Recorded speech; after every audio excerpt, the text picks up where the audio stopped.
de l'amour trinitaire, tu établis un plan au Père, bénir un peuple racheté, devant le trône rassemblé, par grâce inclus dans ce destin, nos cœurs acquis à tes desseins. Nous t'adressons cette prière, répands ton salut sur la terre. Ouvre les portes, ouvre les cœurs, sers-toi de nous, Dieu rédempteur, déploie ton bras pour sauver les nations. Ô Seigneur, glorifie ton nom.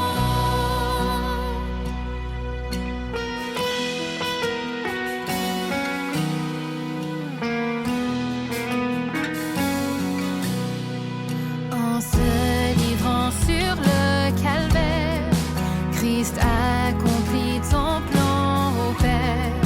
La croix si faible en apparence, par la foi sauve avec puissance. Que cette croix soit exaltée et tes louanges proclamées. Héros du message de joie, nous annonçons Christ notre roi.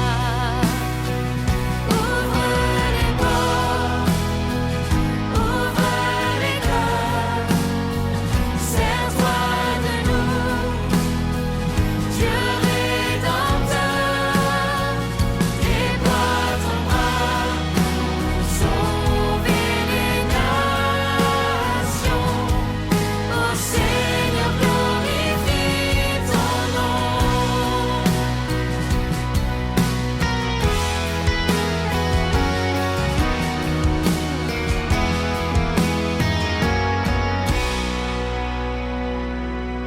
Rien ne peut arrêter ta main.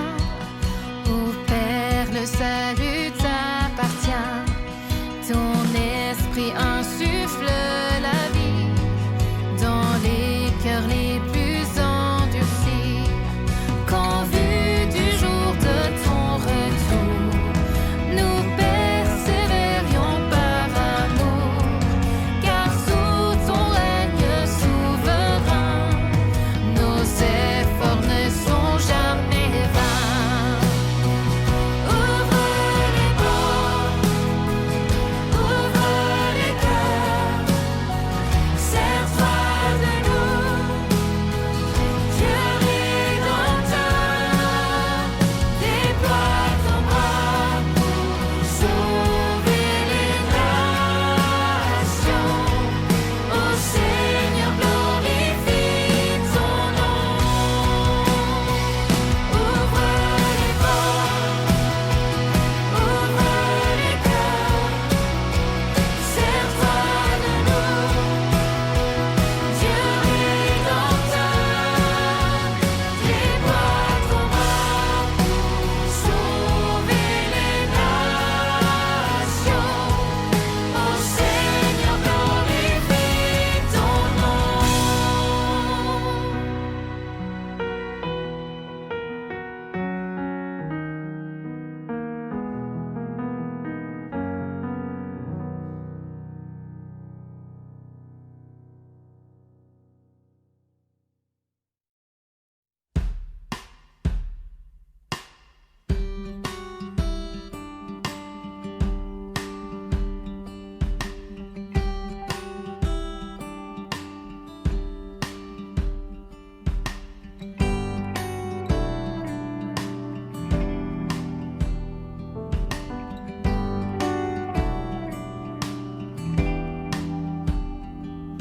Nous rendons gloire à Jésus-Christ.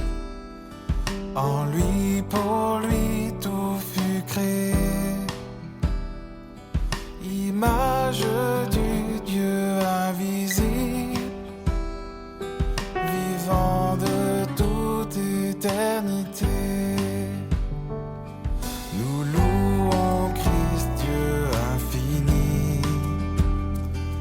chef de l'Église, tête du corps.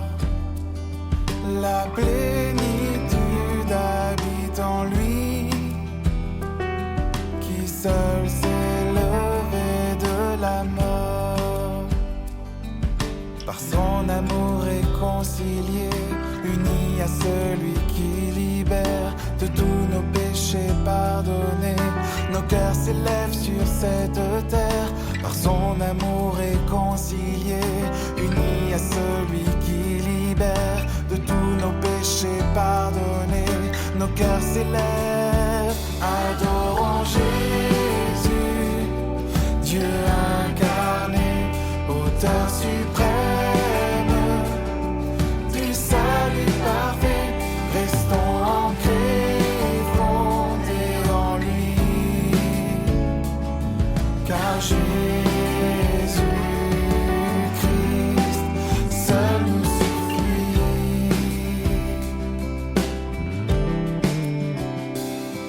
Nous rendons gloire à Dieu le Père, dont l'œuvre arrache de l'ennemi. Il nous transporte dans sa lumière pour saisir l'héritage promis. Nous qui étions des étrangers, par nos pensées des ennemis, la mort du Fils fut notre paix. Dieu nous a rendus saints pour lui. Par son amour réconcilié, unis à celui qui libère, de tous nos péchés pardonnés, nos cœurs s'élèvent sur cette terre. Par son amour réconcilié, unis à celui qui libère, de tous nos péchés pardonnés, nos cœurs s'élèvent. Adorons Jésus, Dieu incarné, auteur suprême du salut parfait. Restons ancrés, fondés en lui, car Jésus-Christ seul nous suffit. Adorons Jésus, Dieu incarné, auteur suprême du salut parfait. Restons ancrés, fondés en lui, car Jésus-Christ seul nous suffit.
Jésus dans le jardin, il accepte notre dû, boit la coupe jusqu'à la lie, peine purgée, mort vaincue.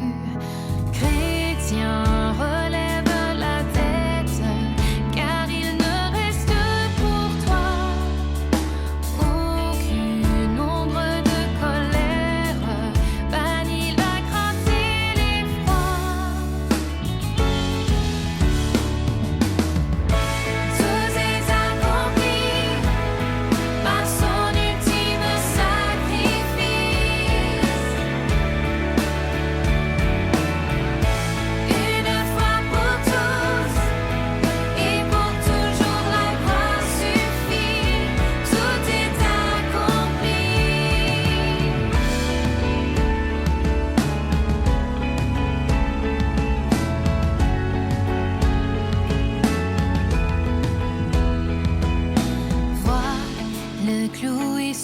la croix, son sang innocent versé, aspergeant nos cœurs impurs, l'agneau de Dieu immolé. Chrétien, fortifie ton âme, ta conscience est purifiée, lavé des plus sombres taches, Christ abolit ton péché. Tout est accompli par son ultime sacrifice.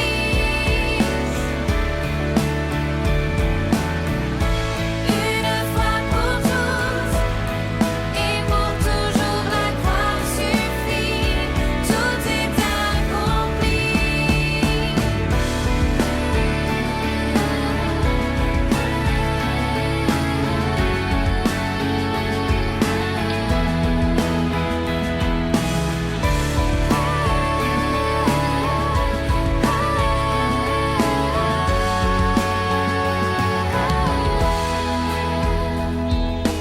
Vois dans le lieu saint du temple l'ancien voile déchiré, laissant la voie enfin libre, l'homme à Dieu réconcilié.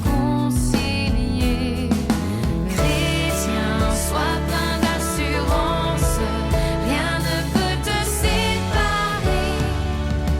Entends la voix de ton Père, viens mon enfant bien-aimé.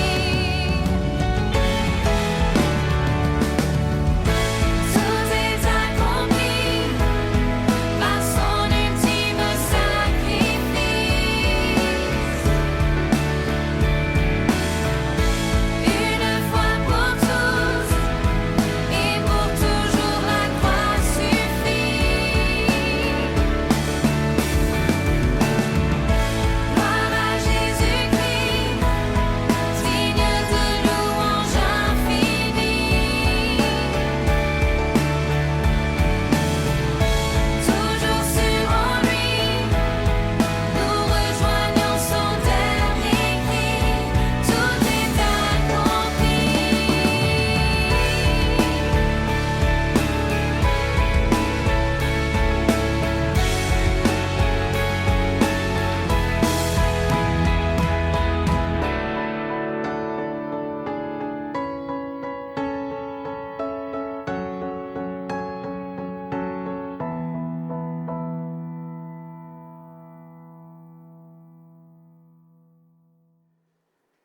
Bonjour à tous. Aujourd'hui, je vais vous souhaiter une bienvenue particulière. Bienvenue chez vous. J'aurais aimé vous souhaiter la bienvenue dans les locaux de l'église, mais malheureusement, ce n'est pas possible. Malheureusement, non, je ne peux pas vous accueillir dans ces locaux. On ne peut pas être réunis dans les locaux. Nous sommes encore confinés, mais quelle joie, malgré tout, de savoir que même séparés, nous continuons unis. Nous continuons à être cette église qui veut s'encourager à adorer Dieu quand elle peut se rassembler, quand elle est dispersée, mais aussi quand elle est séparée physiquement, mais unis spirituellement par le même esprit. Cet esprit, c'est le Saint-Esprit. C'est Dieu lui-même qui nous pousse aujourd'hui à l'adorer pour l'amour immense que nous voyons qu'il a envers nous, particulièrement dans la mort, dans la vie, la mort et la résurrection de Jésus-Christ. Comme d'habitude, pendant ce temps de culte, nous allons adorer Dieu en chantant, nous allons adorer Dieu en priant.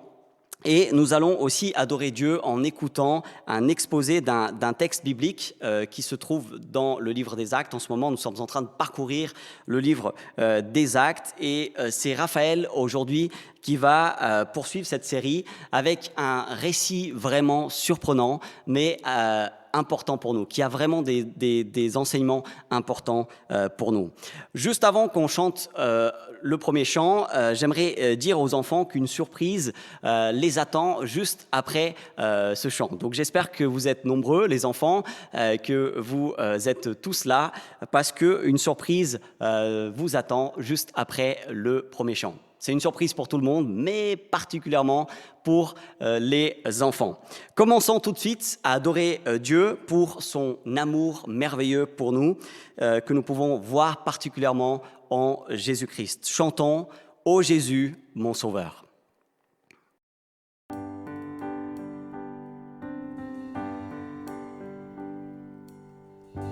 Ô Jésus, mon Sauveur, Seigneur, nul n'est comme toi. Jour après jour, je te louerai, car ton amour est merveilleux.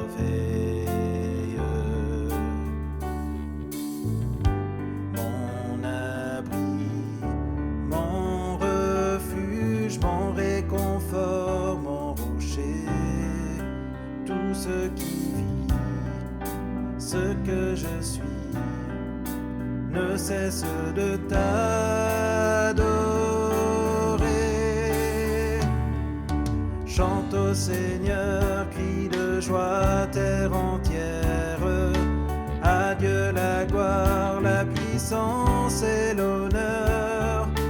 Les monts s'inclinent et les flots rugissent à l'écho de ton nom. Je vois tes œuvres et mon cœur crie de joie. Je t'aimerai, je tiendrai par la foi.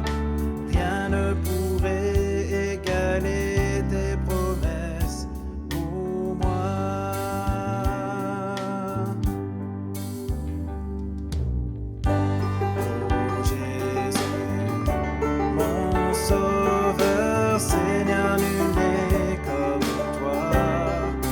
Jour après jour, je te louerai, car ton amour est merveilleux.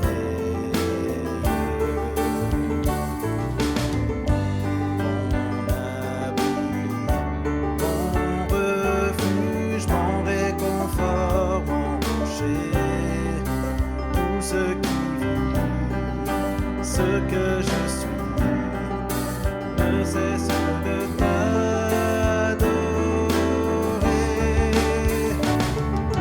Chante au Seigneur, crie de joie, terre entière.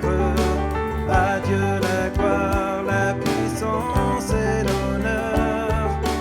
Les monts s'inclinent et les flots rugissent à l'écho de ton nom.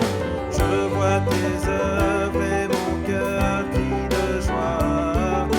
Je t'aimerai, je tiendrai par la foi. Rien ne pourrait égaler tes promesses pour moi.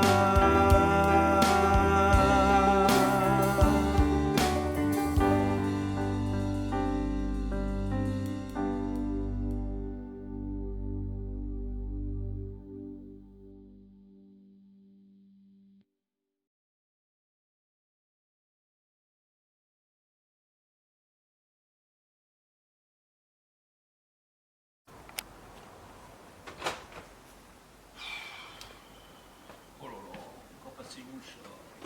Ça caille. Cannelle, t'es où? Oh là là, elle est passée où? Cannelle! Allez, viens, j'ai pas que ça à faire, moi. Je me caille. Oh, ah ben t'es là. Ah, allez, viens. Allez, on rentre à la maison. Allez, viens là. Hop. Ben alors, ma cannelle. T'es passé où? Tu sais que je t'ai cherché pendant 10 minutes quand même, hein? Oh, tu crois que j'ai que ça à faire, moi? Hein? Bon, l'essentiel, c'est que je t'ai retrouvé. Allez, viens, on va faire dodo. Ah oui, bah oui. Allez, viens. Bah alors, Sophie, t'as vu hier un petit peu pour retrouver Cannelle? C'était pas simple. Hein. Dans le froid, dans la nuit, moi j'ai cru qu'on la retrouvait pas. Hein. On a eu de la chance, hein, je t'assure. Hein. C'est un peu comme dans une histoire de la Bible. Tu te rappelles pas une histoire? La biche perdue. Non, c'est pas la biche perdue, c'est la brebis perdue.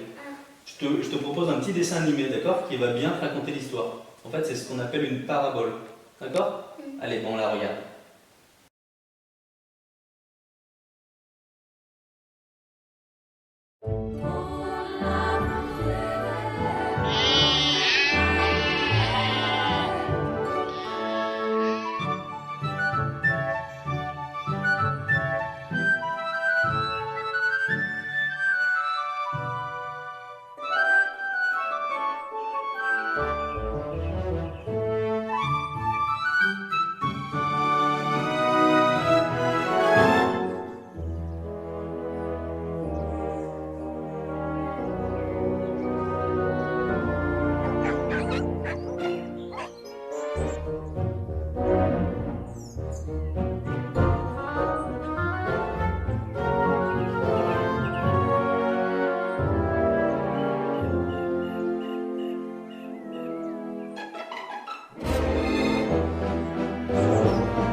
Bon alors, j'espère que ce petit dessin animé vous a bien aidé à comprendre cette histoire.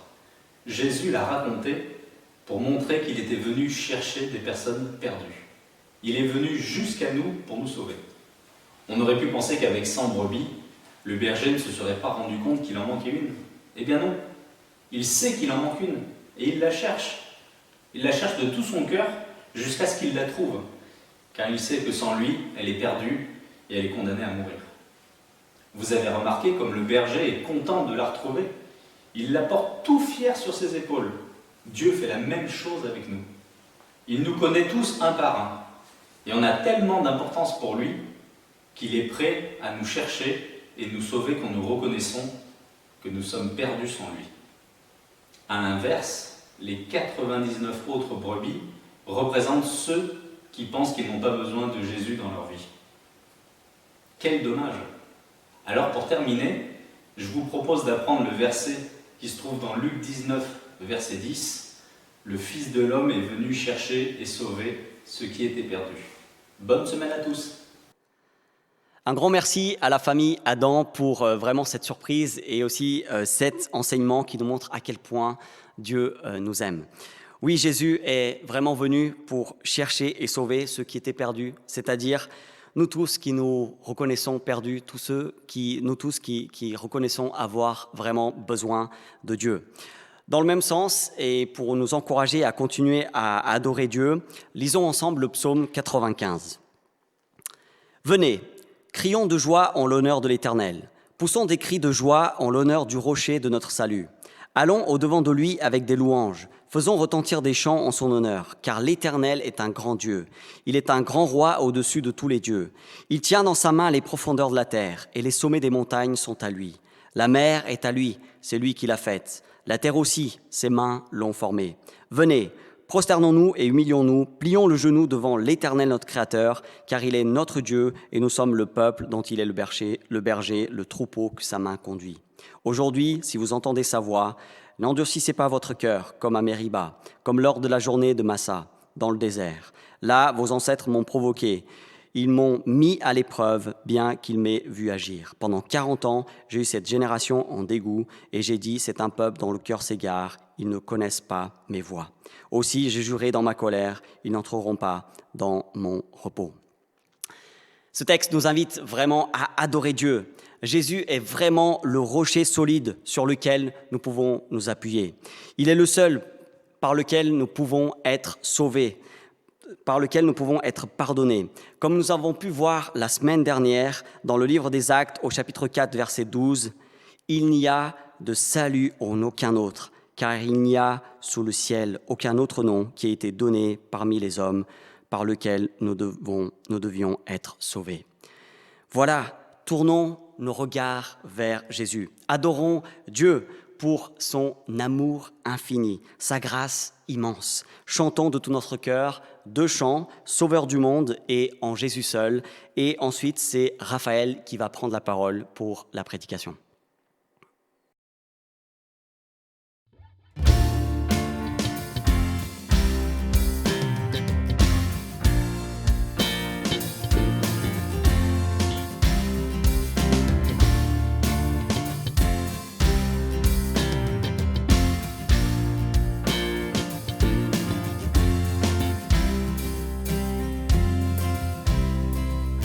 Par amour, Dieu nous a donné Jésus-Christ, son Fils, mort à notre place. Il a porté le péché, la honte sur la croix. Il dit, tout est accompli. Le Seigneur a vaincu l'obscurité. Il revit sur la mort, il a triomphé. Il a ouvert pour nous le chemin du salut. Il est le sauveur du monde. En l'honneur de son nom, nous crions, l'acclamons. Gloire à Dieu, Jésus-Christ, sauveur du monde.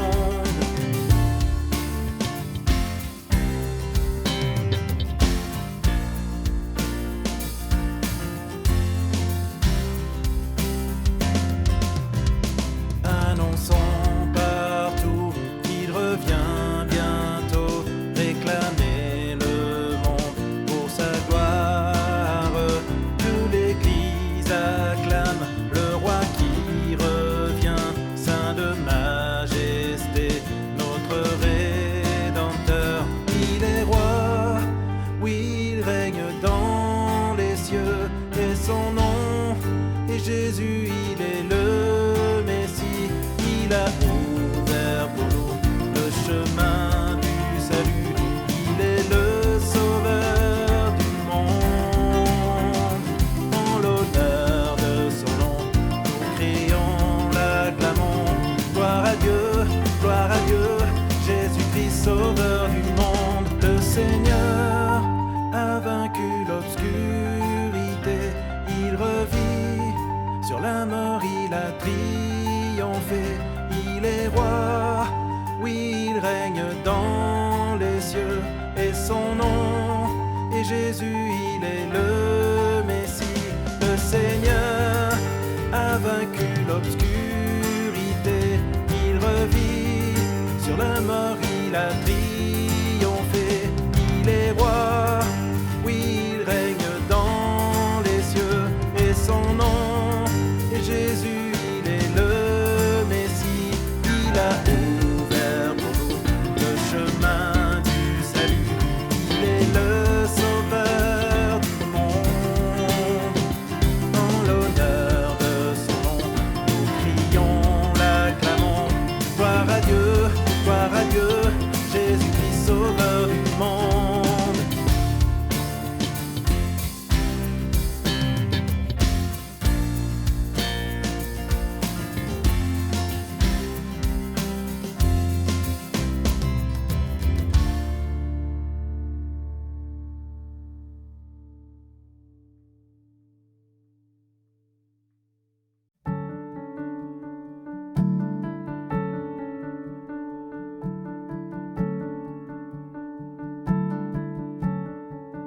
En Jésus seul, j'ai l'espérance.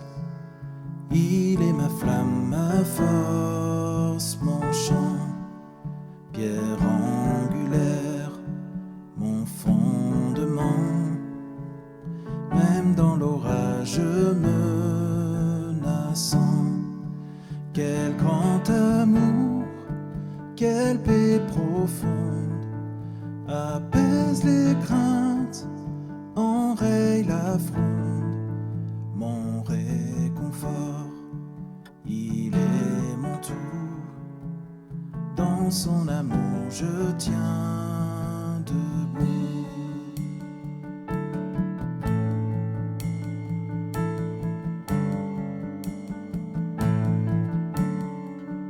En Jésus seul, qui s'incarna, pleinement Dieu humain, pourtant un don d'amour et de bonté, haï par ceux qu'il vient sauver. Mais sur la croix, quand il mourut, toute colère de Dieu s'est tue, car tout péché il prit sur lui. Ainsi de par sa mort je vis.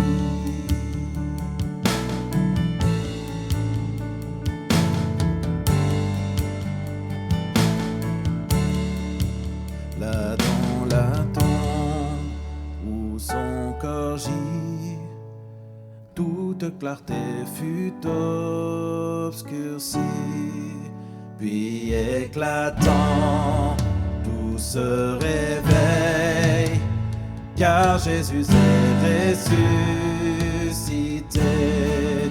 Il est vivant, la mort n'est plus, le mal n'a plus d'emprise sur nous. Je suis à lui, et lui à moi, racheté par le sang du roi.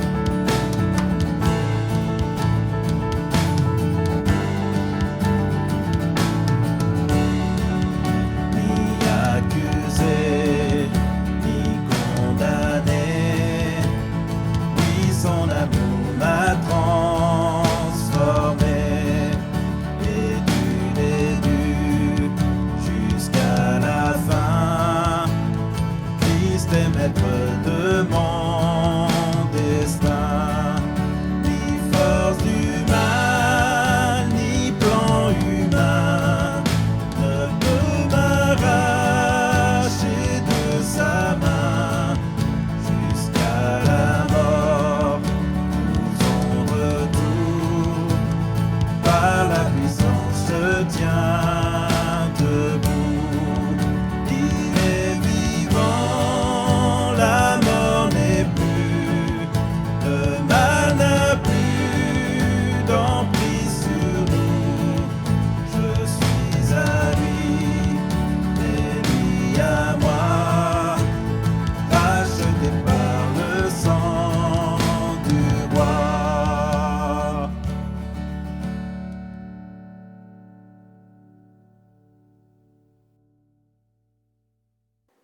Bonjour, je suis ravi de vous retrouver ce matin pour continuer donc dans notre série dans le livre des Actes. L'épisode que nous allons voir aujourd'hui de la vie de l'église de Jérusalem, ce début de vie d'église, est un épisode qui est vraiment dérangeant, un épisode qui est même surprenant. Il s'agit de la mort d'Ananias et Saphira. Ce sera le gros de ce que nous allons voir ensemble ce matin. Nous pourrions nous attendre à ce que cette mort soit due, par exemple, aux Romains, qui étaient contre et qui avaient eux-mêmes participé à la crucifixion de Jésus.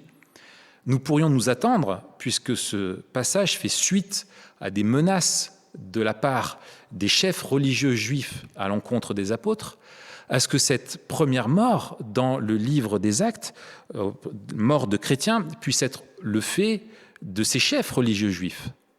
Eh bien non.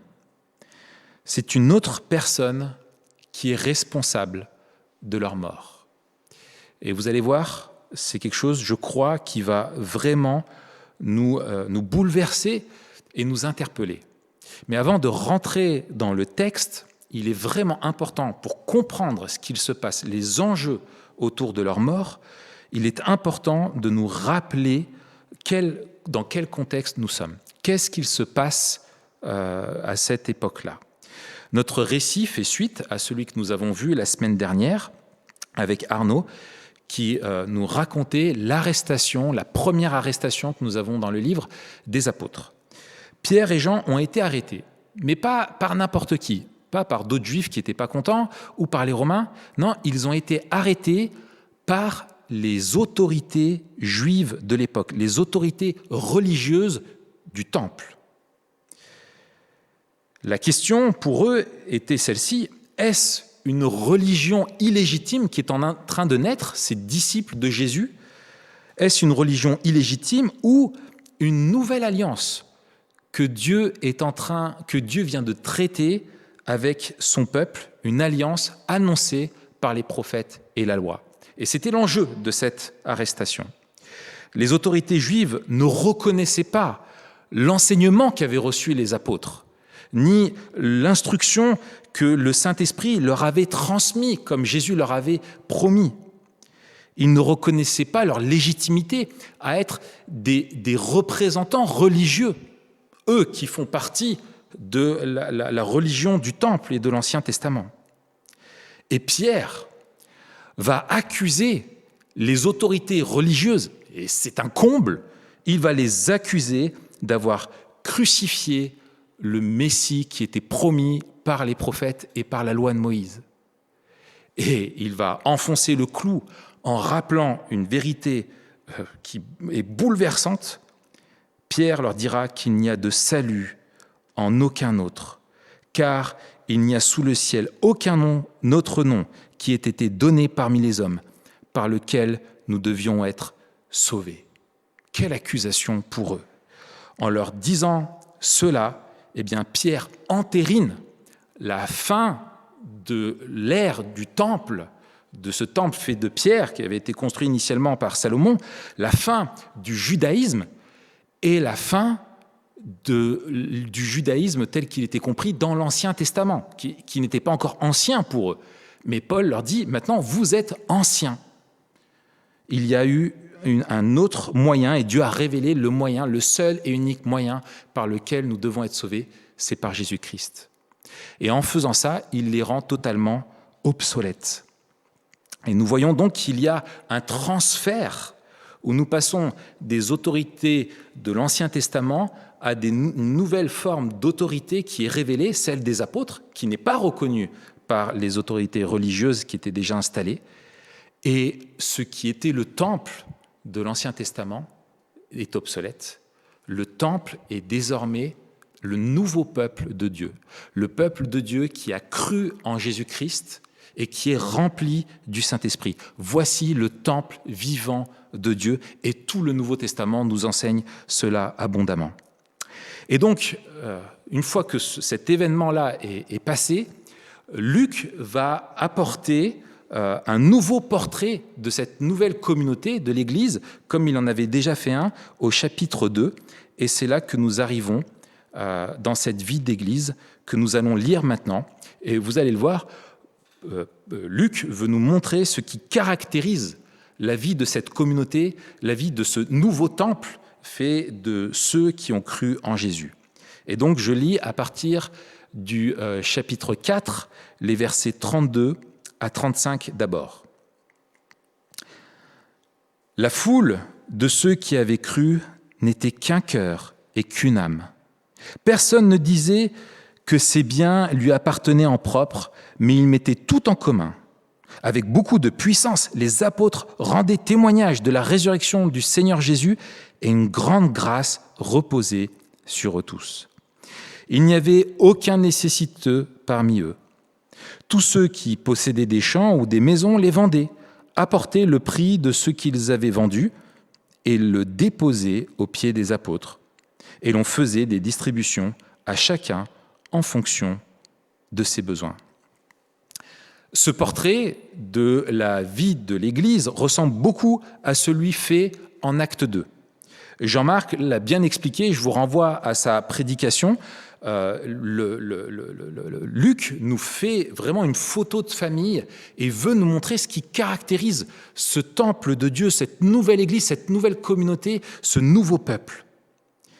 Et juste quelque chose qui est vraiment beau, c'est que la loi de l'Ancien Testament, en particulier le Deutéronome chapitre 15, exigeait qu'il y ait parmi le peuple aucune personne qui ne soit pauvre.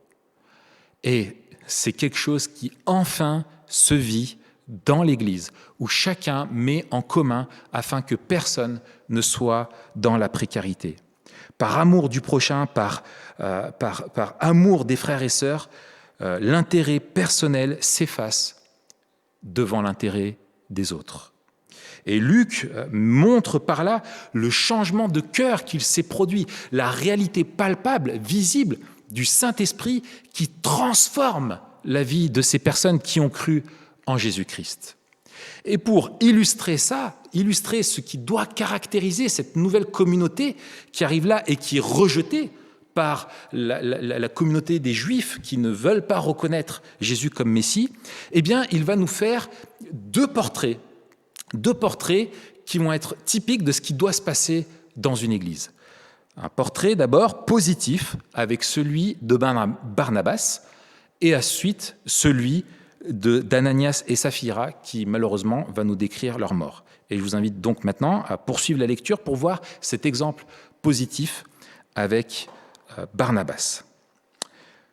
Joseph, celui que les apôtres surnommaient Barnabas, ce qui signifie fils d'encouragement, un lévite originaire de Chypre, vendit un champ qu'il possédait, apporta l'argent et le déposa aux pieds des apôtres. Voilà. Barnabas vient caractériser ce que Luc voulait nous laisser comprendre. Et il y a quelque chose qui m'a vraiment interpellé, c'est que Barnabas était un lévite.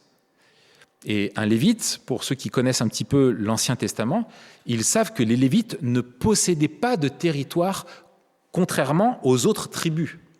Comment se fait-il donc que Barnabas, lui, ait un terrain ? Comment c'est possible ? Alors, il y a plusieurs hypothèses qui peuvent être avancées, et le texte, en tout cas, lui, ne nous dit pas.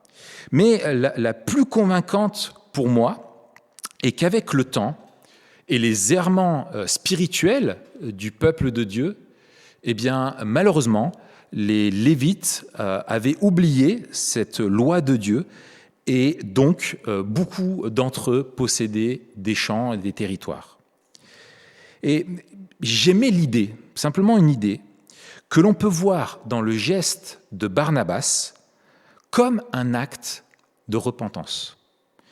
Il possédait quelque chose d'illégitime au regard de la loi de Dieu, et son cœur ayant été transformé, il décide que ce qui était illégitime, il le vend et s'en débarrasse pour offrir à ceux qui en ont besoin, et il le fait avec joie, avec un cœur qui est sincère. Mais quoi qu'il en soit, il incarne la manière dont la vraie foi en Christ crée un nouveau désir, un désir d'aimer Dieu et d'aimer son prochain et en particulier ses frères et sœurs, d'être solidaire avec eux, et ce désir est supérieur à celui de posséder. Et alors que le texte insiste sur le fait qu'il n'y avait aucune contrainte, il a vu le bien qu'il pouvait faire aux autres et il l'a fait avec joie. Il incarne quelqu'un qui est rempli du Saint-Esprit. Et nous rencontrerons plusieurs fois Barnabas plus tard dans le livre et nous le découvrirons comme l'un des dirigeants les plus aimants, les plus fiables et les plus mûrs de l'Église.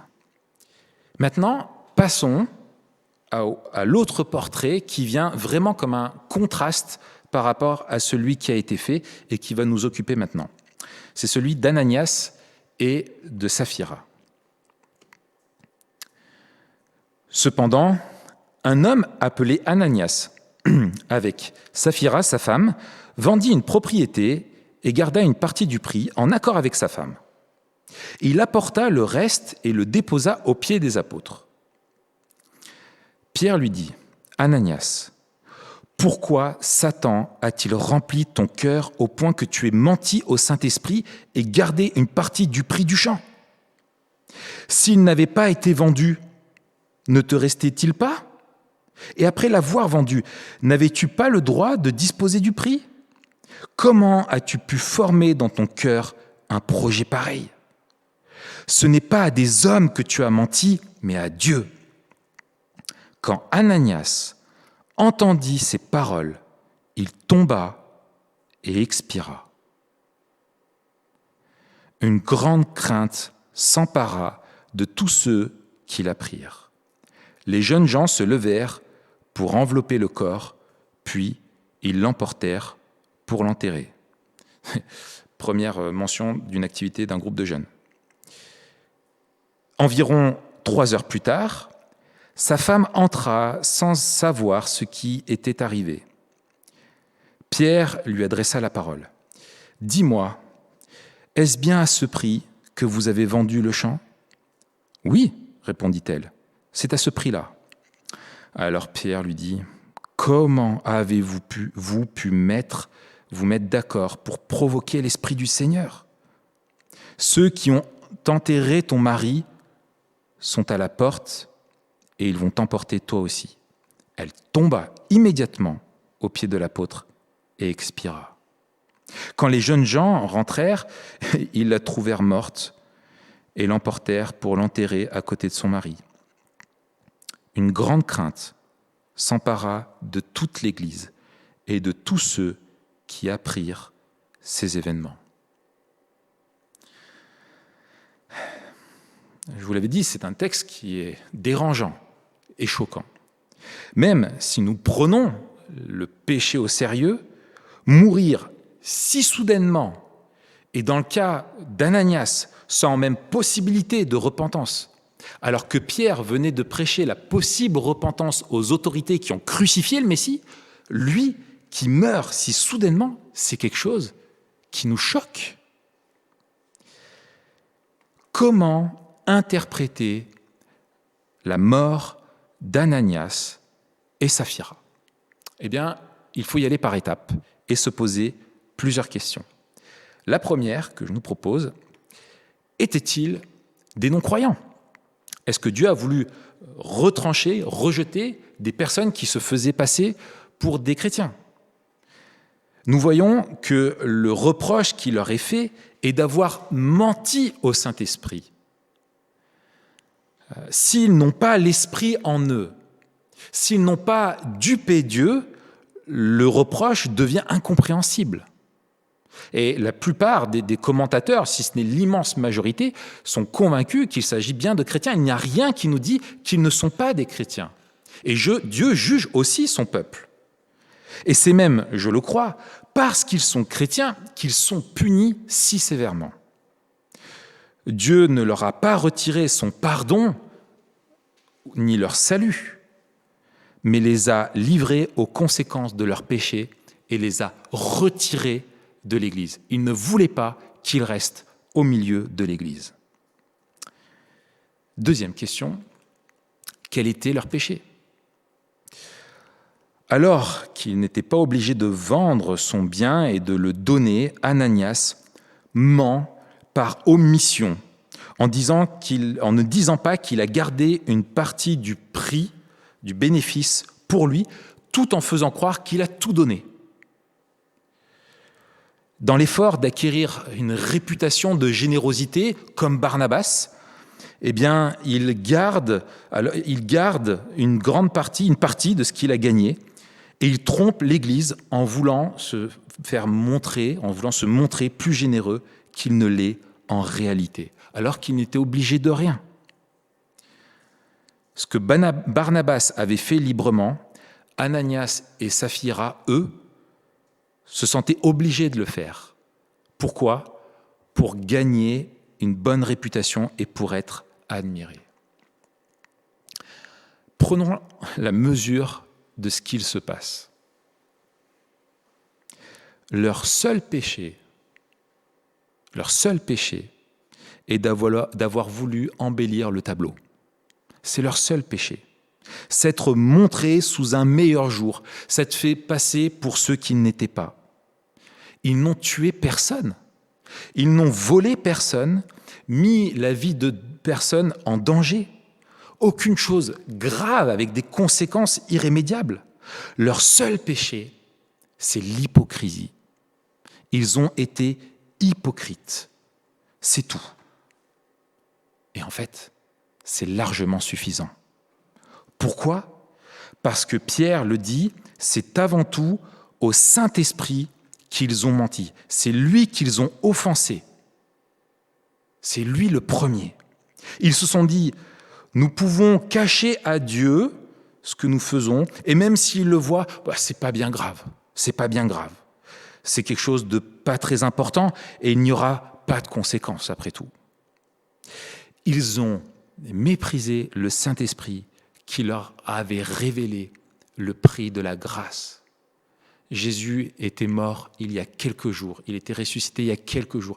Ils sont au début, ils ont vu la réalité de ce qu'il se passe dans l'Église, ce que Dieu est en train d'accomplir. Ils savaient l'Esprit en eux, ils ont dû recevoir la conviction du péché, mais ils ont résisté et ils ont attristé l'Esprit Saint. Tout péché, même anodin à nos yeux, doit nous horrifier quand on sait que Jésus est mort pour ça. Les péchés que nous considérons comme acceptables, mis entre guillemets, explique Jerry Bridges, sont subtils car ils nous trompent en nous faisant croire qu'ils ne sont pas si graves que ça, ou qu'ils ne sont pas vraiment des péchés. Et parfois, ce qui est encore pire, nous n'avons même pas conscience que ce sont des péchés. En effet, certains sont si subtils que nous les commettons sans y penser, ni sur le moment, ni après coup. Nous vivons ainsi souvent dans le déni inconscient de nos péchés dits acceptables, entre guillemets. Pensons par exemple à l'impatience, à l'orgueil, à la rancune, à la révolte, à l'apitoiement sur soi. Ces péchés-là nous semblent-ils odieux et pernicieux ? Ils le sont. Ils le sont. Les tolérer est aussi dangereux que de laisser une tumeur cancéreuse faire son œuvre dans notre corps, car ces péchés qui paraissent petits à nos yeux peuvent nous conduire à des péchés bien plus graves. Ce que souligne par là Jerry Bridges, c'est que Dieu n'a pas plusieurs lois qui auraient des degrés de gravité différentes à ses yeux. La loi de Dieu est un tout. Il y a une loi. Et la transgression de la loi de Dieu est grave, terriblement grave. Chaque péché, même le plus petit, est la transgression de cette loi. Jacques, chapitre 2, verset 10, le rappelle. De fait, la personne qui obéit à toute la loi, mais qui pêche contre un seul commandement, est en faute vis-à-vis de l'ensemble. Mais quand même, pourquoi un jugement si sévère ? Nous pouvons penser à de nombreuses figures importantes dans l'histoire du peuple de Dieu qui ont fait des choses bien plus graves qu'Ananias et Saphira, bien plus graves qu'être hypocrite. On peut penser simplement à David, le roi David, alors que c'était un homme vraiment de Dieu, qui a allé jusqu'au meurtre, jusqu'à l'adultère, etc. Lui n'a pas été foudroyé sur place. Alors pourquoi un jugement si sévère pour eux? Ce que nous constatons, c'est qu'au moment décisif de l'histoire de son peuple, alors que Dieu est en train de leur accorder des grâces extraordinaires, il veut lui rappeler à quel point il est saint et ne tolère pas le mal. On n'abuse pas du Dieu qui fait grâce. Et quelques exemples. Au début de la lignée des prêtres, au début de tout le système de sacrifice qui permettait au peuple de savoir que Dieu voulait lui pardonner, les fils d'Aaron, le premier prêtre qui était avec Moïse, eh bien, ont pris un feu étranger. En gros, ils sont allés chercher une allumette chez les voisins. Eh bien, Dieu les a sanctionnés immédiatement. On peut penser aussi aux fils d'Élie. Au début du règne de la lignée du roi davidique, du roi David, de sa lignée, Uza, en 2 Samuel 6, touche l'arche alors qu'il n'y était pas autorisé et tombe lui aussi raide mort dans la boue. Au début de la conquête de Canaan, Akan a volé un manteau et de l'or dans le butin des ennemis. Josué chapitre 7. Et il est lui aussi tombé raide mort. Et ce qui est intéressant, c'est que pour ce cas précis, eh bien, Luc utilise le même mot, le même verbe, dans notre traduction c'est Ilgarda, et en fait c'est le même verbe dans la traduction grecque, la Septante de l'Ancien Testament, concernant ce que Akan avait fait, comme si c'était un petit clin d'œil. Dans chacun de ces cas, vous le remarquerez, c'est un petit péché. Ce n'est pas quelque chose de grave. Aucun d'entre eux a fait quelque chose de terrible. À moi tout seul, je recouvre largement, quotidiennement, les transgressions qu'ils ont fait, ces hommes-là. Dans chacun des cas, c'est un petit péché, mais pour lequel Dieu exécute une sentence très sévère. Pourquoi c'est des petits péchés? Eh bien, parce que si c'était des péchés très graves, nous ne comprendrions pas la leçon. En étant si sévère avec des petits péchés, le Dieu qui nous fait grâce nous rappelle à quel point il est saint, à quel point il ne tolère pas le péché. Et ce Dieu qui nous fait grâce pour notre péché. Il veut nous délivrer de notre péché et nous transformer et nous orienter et nous consacrer à la sainteté. Et donc, pour que tout le monde comprenne, dans ces moments-là, Dieu rappelle avec sévérité cette vérité-là. Et avec le début de la vie d'Église, nous sommes aussi à une étape charnière. Nous sommes même dans la dernière étape avant le retour de Jésus. Et cette Église qui est naissante doit être consacrée à la sainteté. Pourquoi ? Parce qu'elle est le nouveau temple. Ne le savez-vous pas, dit l'apôtre Paul en 1 Corinthiens 6, votre corps est le temple du Saint-Esprit, qui est en vous et que vous avez reçu de Dieu. Nous sommes le temple du Saint-Esprit. L'Église est ce temple-là, et elle doit servir, elle doit être consacrée à Dieu.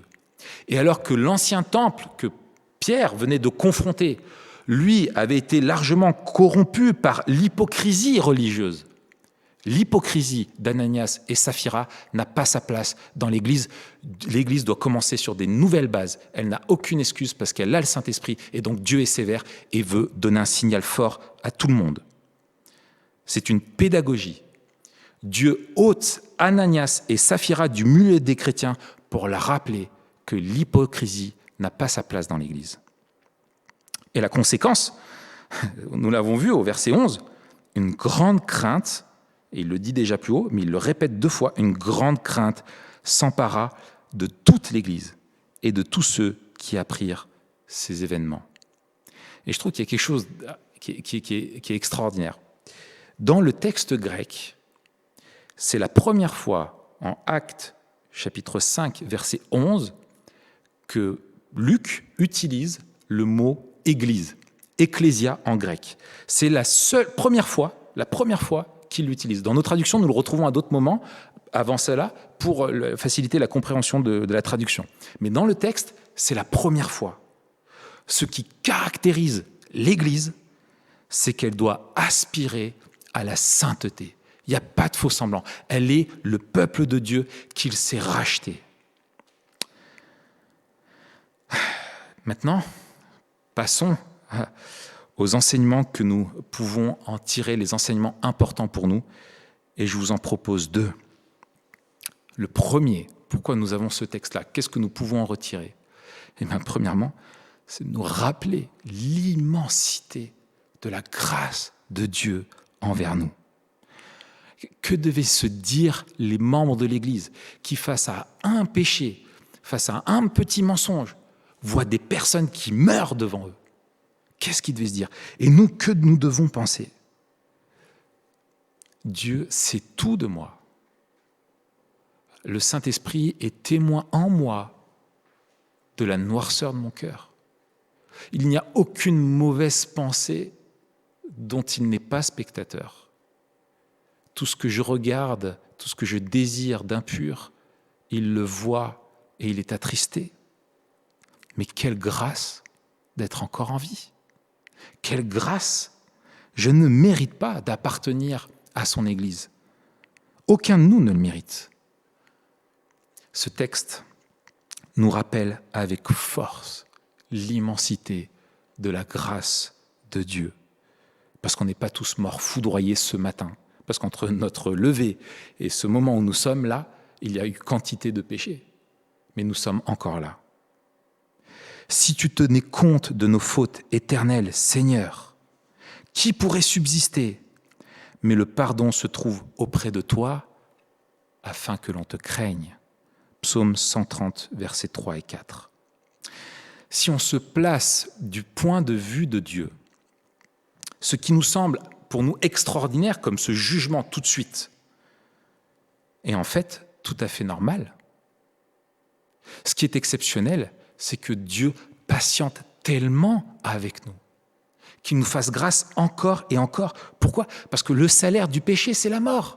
Et c'est la mort à long terme, mais aussi la mort à court terme, si Dieu ne fait pas grâce. Et ce qui est tout à fait extraordinaire pour nous, c'est que nous puissions vivre tout en méprisant le Saint-Esprit qui nous convainc de péché, qui nous remplit et qui veut nous remplir pour nous apprendre à vivre différemment alors que nous chérissons encore nos vieilles habitudes. Sans la grâce, c'est même pas la peine de continuer. Sans cette grâce-là, nous ne pourrions rien faire. Et c'est la bonne nouvelle. Si je suis ni sanctionné, ni condamné, c'est parce que Christ l'a été à ma place. Bien plus que sur Ananias et Saphira, c'est sur le Fils, Jésus-Christ, que le Père a déversé sa colère et son jugement. Pourquoi? Parce que à la croix, Jésus a porté la culpabilité de tous ces petits péchés si acceptables pour nous à la croix. Et c'est ça la grâce. Et là où le péché a abondé, eh bien la grâce a surabondé, nous dit Paul en Romains 5, verset 20. Ce texte nous enseigne et nous rappelle à quel point nous sommes dépendants de la grâce infinie de Dieu qu'il renouvelle encore et encore. Mais ce texte nous invite aussi, et c'est le deuxième enseignement pour nous, la crainte de Dieu et la haine du péché.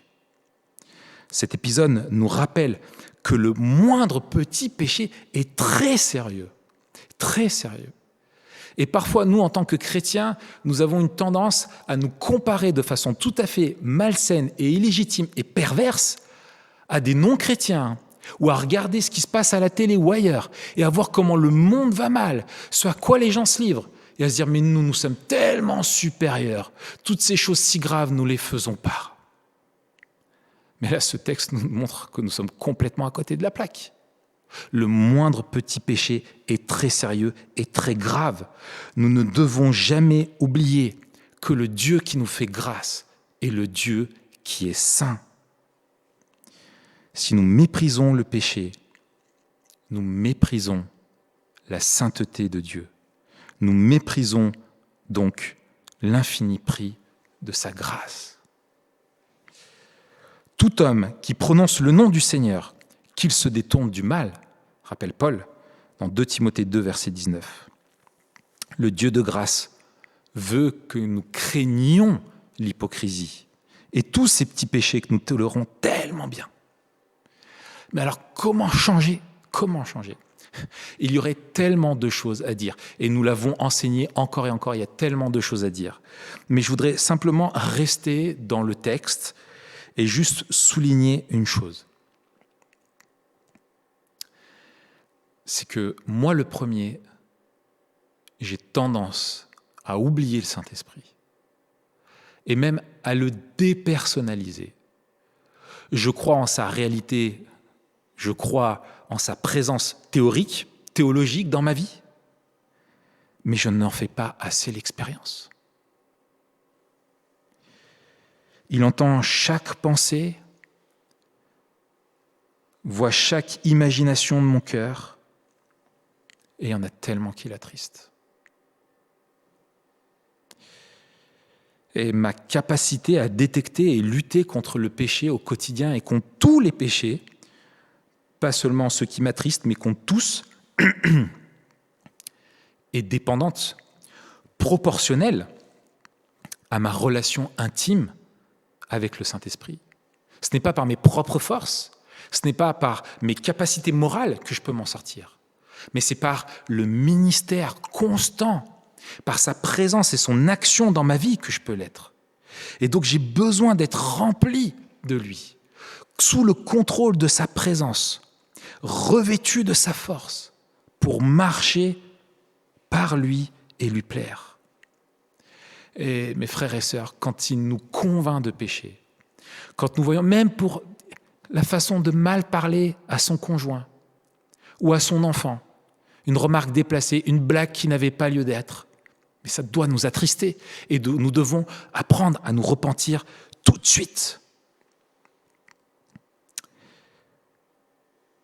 Quelle conclusion pouvons-nous apporter à ce que nous avons vu ?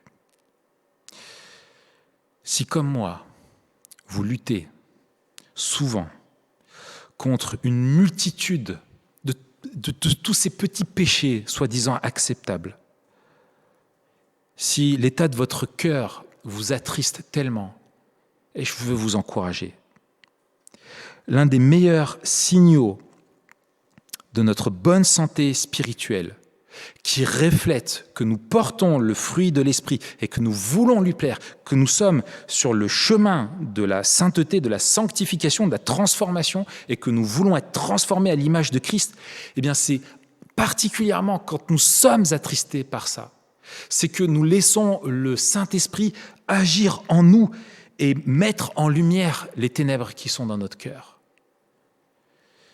Et si vous ressentez la tristesse du Saint-Esprit, laissez-le également vous conduire au pied de la croix pour recevoir le pardon, être lavé et être renouvelé. Pourquoi ? Parce que nous pouvons compter sur la grâce infinie de Dieu. Et je voudrais terminer avec un avertissement. À Ananias, Dieu n'a laissé aucune opportunité. Quand Pierre a dévoilé surnaturellement le péché, il est mort immédiatement. Aucune opportunité de se repentir. Mais avec Saphira, il y a eu une opportunité.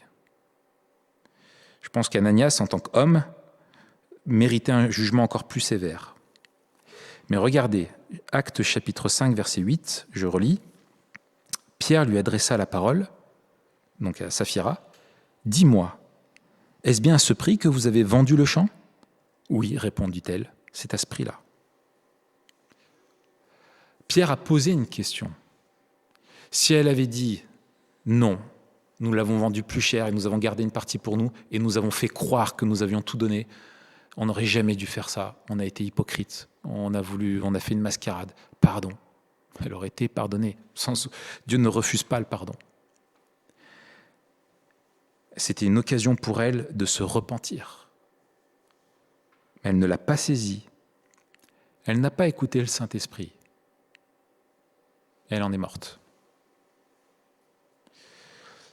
Nous devons saisir les opportunités de nous repentir quand elles se présentent. Elles sont des cadeaux que nous ne méritons pas. La repentance n'est pas un dû. La repentance n'est pas le fruit d'une œuvre humaine. C'est un don de la grâce de Dieu. C'est Dieu qui nous rend capables de nous repentir. C'est le Saint-Esprit qui met en lumière le péché et qui nous donne le désir de nous en détourner. Et nous l'avions enseigné quand nous avions fait la deuxième série à Timothée au chapitre 2 Timothée au chapitre 2. L'examen de soi, la repentance sont des questions urgentes, de la plus haute importance. Il n'y a rien de plus important que cela.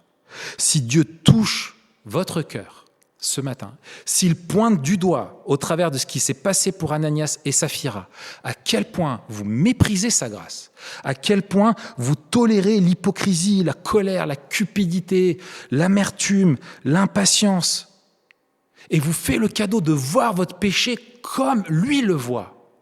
Mais repentez-vous. De grâce, saisissez cette opportunité-là. 3 fois, l'auteur de l'épître aux Hébreux cite une phrase de David où il dit « Aujourd'hui, si vous entendez sa voix, n'endurcissez pas vos cœurs. » Et c'est le même message que je veux vous donner. N'endurcissez pas vos cœurs. Demain, il sera peut-être trop tard. Dieu ne nous foudroiera pas probablement sur place, mais peut-être qu'il peut devenir bien plus sévère et décider de nous endurcir et décider de nous livrer aux conséquences de notre péché qui vont peut-être jusqu'à la destruction de notre vie. Alors ce matin encore, réalisons le cadeau que Dieu nous fait. Ce n'est pas un dû, ce n'est pas normal. Ce qui serait normal, c'est que nous serions tous morts là ce matin. Mais Dieu nous fait grâce encore d'être en vie et il nous invite à sonder nos cœurs. Et je vous propose que nous le fassions immédiatement. Nous allons avoir un temps de prière qui va tout de suite venir. Utilisons ce temps pour nous sonder. Si les personnes qui sont autour de nous ont été offensées par nos péchés, demandons-nous pardon, en couple, en famille. Et suite à ce temps, il y aura un chant que nous ne connaissons pas bien encore, mais qui est merveilleux. Et je vous invite à vous approprier les paroles. Ce cantique sera « Seigneur, si tu vois mon cœur ». Laissons le Saint-Esprit agir en nous. Amen.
Seigneur, tu vois mon cœur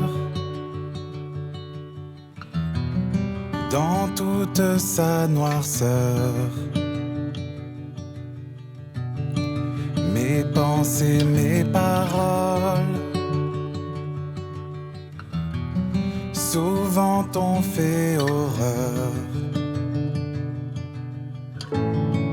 Humilié devant toi, convaincu par ta loi, Dieu de grâce, je me repens et prie. Père éternel, pardonne-moi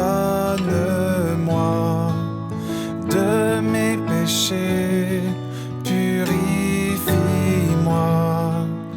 À genoux, mon seul recours est ta grâce infinie. Seigneur, tu vois mon cœur dans toute sa noirceur. Mes actes pleins d'orgueil méprisent ton honneur. Prompt à me détourner de toi, de ta bonté. Dieu de grâce, je me repens et prie. Père éternel, pardonne-moi de mes péchés, purifie-moi. À genoux, mon seul recours est ta grâce infinie.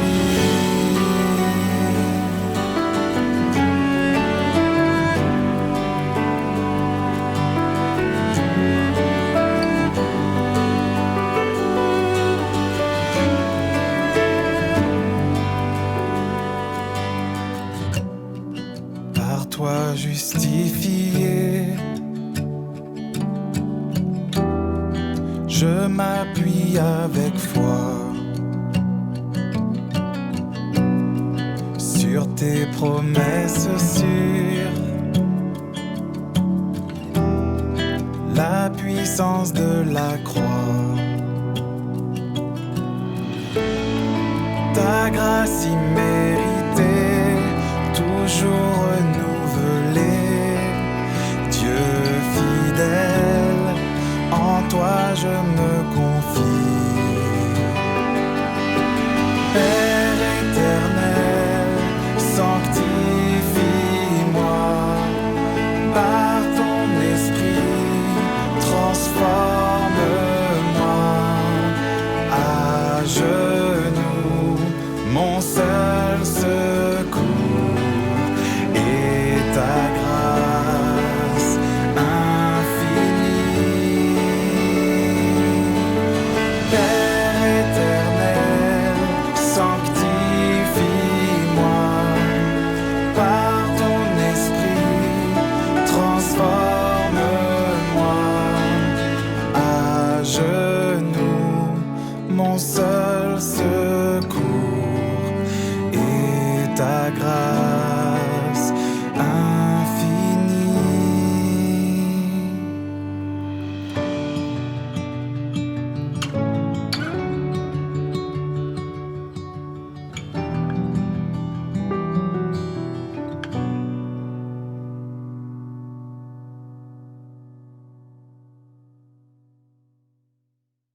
Merci beaucoup, Raphaël, pour cette prédication qui nous montre à quel point la grâce de Dieu est immense envers nous et à quel point nous sommes vraiment dépendants du Saint-Esprit pour vivre une vie transformée, une vie qui plaît vraiment à Dieu.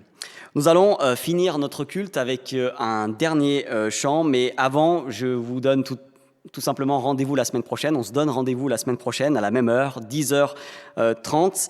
Et comme ça, on va encore une fois adorer Dieu. Adorer Dieu, même si nous sommes séparés, nous sommes unis par le même esprit. Et donc, semaine prochaine, on continue. La série se poursuit, cette fois-ci avec Scott. Et nous pouvons déjà prier pour lui, que Dieu l'aide pendant la préparation. Je finis en vous encourageant aussi à échanger avec d'autres frères et sœurs. Si vous fréquentez régulièrement nos rencontres, si vous regardez régulièrement le culte en ligne et que vous habitez sur Grenoble, nous vous invitons vraiment à participer à ce qu'on appelle les groupes de semaine. Donc, c'est des groupes qui se réunissent en semaine, en ce moment via Zoom. Et donc, si vous ne faites pas encore partie d'un groupe de semaine et que vous voulez faire partie d'un groupe de semaine, vous pouvez tout simplement envoyer un email à contact@ecegrenoble.fr. Si vous regardez notre culte, mais que vous n'êtes pas du tout de Grenoble, que vous n'habitez pas près de Grenoble, nous espérons vraiment que ces cultes sont une bénédiction pour vous, qu'ils vous font vraiment du bien, que ça vous aide à vous approcher de Dieu, que ça répond à vos questions sur la foi, mais vraiment, tout ça ne peut pas remplacer votre participation à une vie d'église. Donc, n'hésitez pas à chercher une église près de chez vous. Et donc, si vous avez besoin d'aide pour retrouver une église, n'hésitez pas aussi à nous contacter à contact@ecegrenoble.fr. L'Église et particulièrement les responsables de l'Église se tiennent vraiment à votre disposition si vous avez des questions et si vous voulez être accompagné pour découvrir plus Jésus-Christ au travers de la Bible, ou si vous avez des questions sur la foi et que vous voulez avoir des réponses, si on peut vous apporter des réponses, et ben c'est avec une grande joie. Donc, n'hésitez pas à nous contacter via le site internet qui est dans la description de la vidéo YouTube. On va donc se quitter ensemble en chantant un dernier chant, Jésus, espoir des nations, parce qu'il est vraiment notre espoir, il est l'espoir des nations, et on va chanter ce chant avec tout notre cœur. Chantons de tout notre cœur.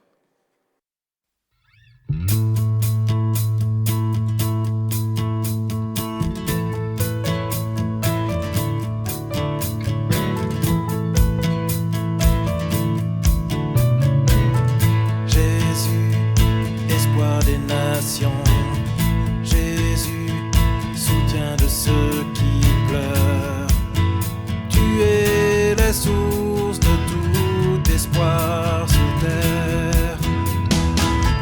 Jésus,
celui qui te reçoit.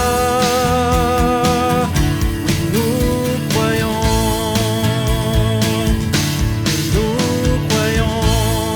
tu es l'espoir qui vit en nous, tu es le roc, solide et sûr, tu es lumière, par ton éclat le monde voit.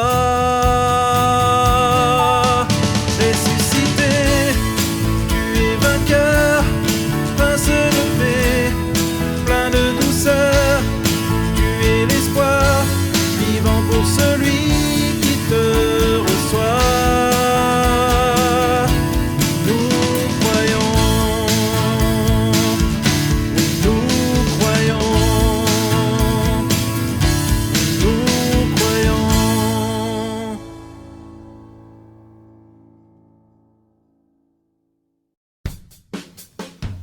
Nous sommes heureux d'avoir passé ce moment ensemble.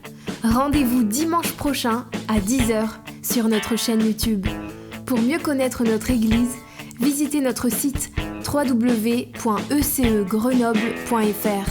Si vous désirez entrer en contact avec l'un des responsables, écrivez-nous à contact@ecegrenoble.fr. Retrouvez les liens du site et l'adresse de contact en description.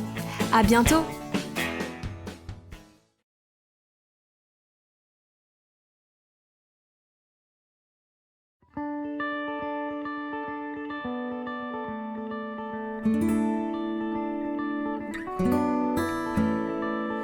Quand le vol de la tempête vient assombrir ton ciel bleu, au lieu de baisser la tête, compte les bienfaits de Dieu.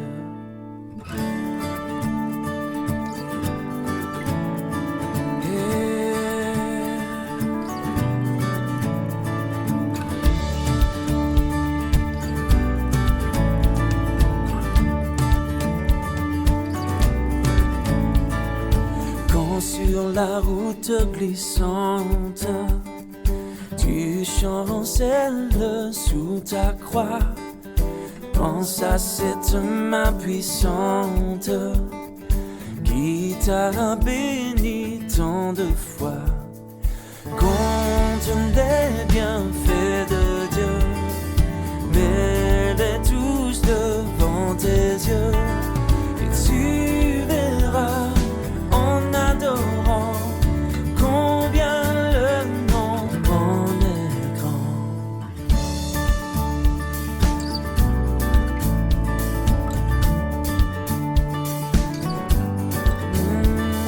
Si tu perds dans le voyage plus d'un cher et doux trésor, pense au divin héritage qui là-haut te reste encore.